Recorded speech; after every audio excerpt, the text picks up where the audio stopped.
Hello, I'm Peter Singer, speaking to you from Princeton University in the United States, and I'm very happy to be addressing the first Animal Ethics Conference in Oslo, and to be addressing a meeting that is going to bring together people who are interested in animal ethics from an academic point of view, but also in practical questions of the use of animals in agriculture.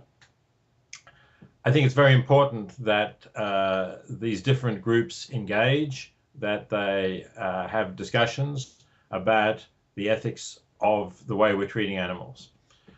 As you may know, I've been interested in and involved in questions about the ethics of how we treat animals since the early 1970s, when I first started to think about this question and wrote a book called Animal Liberation.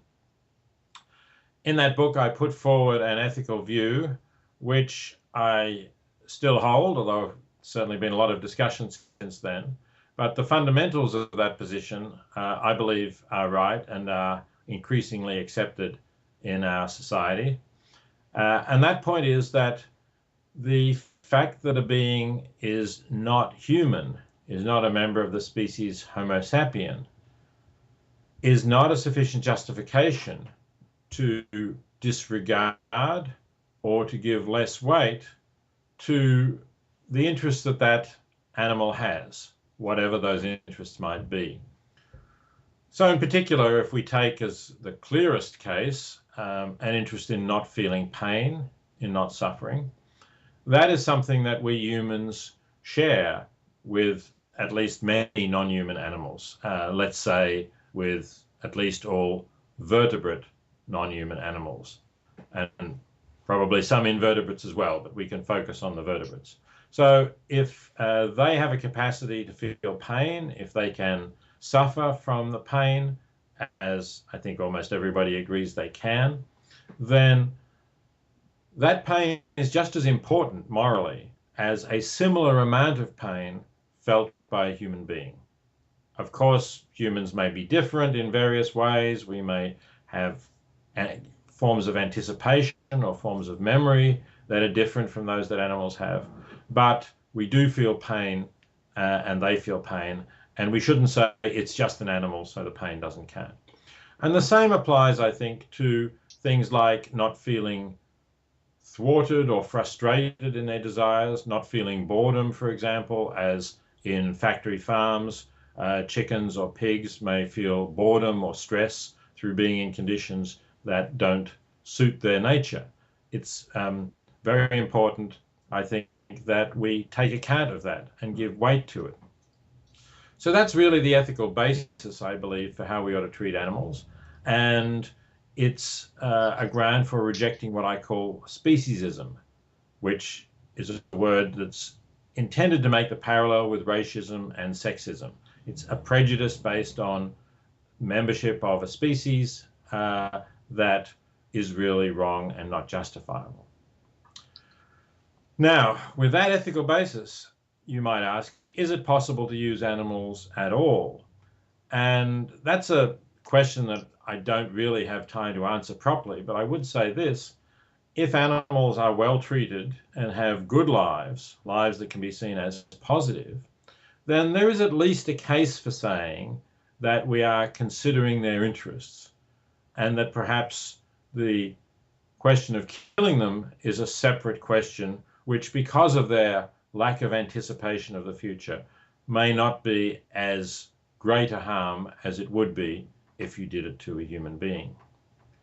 So on that basis, I think we can have discussions between people who are defenders of ethics and the way we treat animals, and people who are actually raising animals for food, if they are genuine in giving those animals a good life.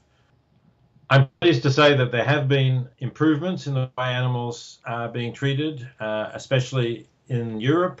The European Union has recently banned some of the worst forms of factory farming, such as the battery cage for hens and individual stalls for sows. and that's definitely progress. I was also pleased to learn recently that the Norwegian fishing industry is trying to find ways to kill fish humanely without suffering, which is an interesting sign of progress, because when I got interested in this question 30 or 40 years ago, nobody really wanted to talk about fish at all. So it's good to recognize that fish can suffer too.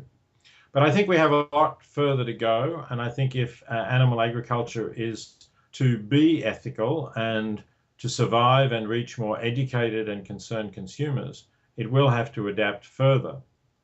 And in the long run, I think there are also other ethical dilemmas that agriculture faces, particularly that concerning climate change. We've seen reports from the Food and Agriculture Organization, for example, and other bodies showing that animal agriculture is a major contributor to climate change. And particularly with ruminant animals, with cattle and sheep, it seems that the methane they produce is a serious greenhouse problem. So I think we're going to find that consumers and governments perhaps are going to have to put limits on animal agriculture in order to reduce its greenhouse gas emissions.